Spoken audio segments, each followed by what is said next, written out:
Поплаки има и тие доаѓаат не само од главниот град, туку од целата држава. За жал во 21-виот век сме доведени до момент да лицата со диабетес немаат редовна достава на инсулин, тоест не може да го подигнат инсулинот од инсулинските аптеки и сето тоа се должи поради увозот на инсулин преку паралелниот увоз и нередовната достава на истиот. Тоа предизвикува и таков проблем кај лицата со диабетес, затоа што ние живееме од овој лек и не смееме да се доведеме до степен да отидеме во инсулинската аптека и таму да ни кажат едноставно нема инсулин. Како се сноѓаме? Се сноѓаме со помош на социјалните мрежи. Живееме во модерна ера каде што преку неколку пораки може да дојдеме во контакт меѓусебен и на тој начин си позајмуваме инсулин, праќаме преку луѓе кои што ги знаеме, преку автобуси, нешто кое што во ниеден случај не смее да биде практика, а за нас за жал тоа е секојдневие. Колку време трае оваа ноќна мора за диабетичарите?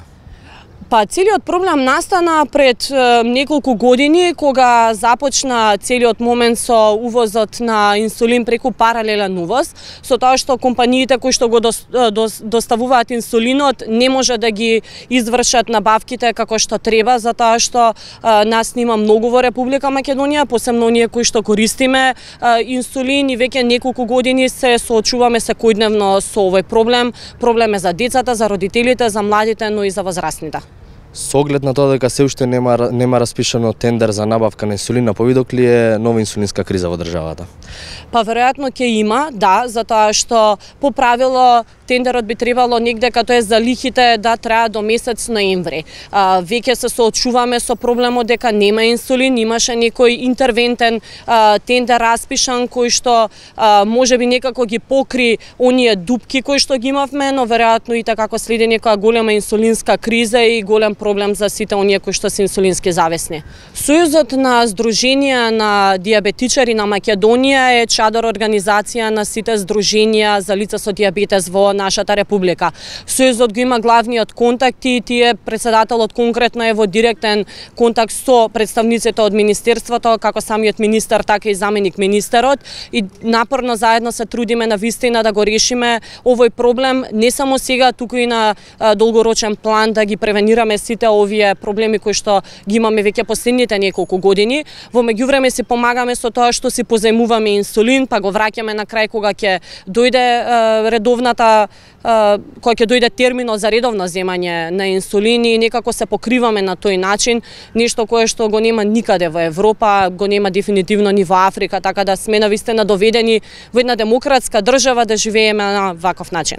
Многу дискутираме за квалитетот на самите глукометри, апаратчињата за мерење на шеќер и сите оние помагала кои што се практика во Европа, не морам да зборувам за целиот свет. Кај нас некогаш пред неколку години ги имавме, сега за жал веќе ги немаме, квалитетот на оние кои што ги имаме е под голем знак прашалник затоа што не ги задоволува последните ИСО стандарди. Нас денот не зависи од таа бројка која што ние гледаме во тој апарат и од круцијално значење тие да бидат навистина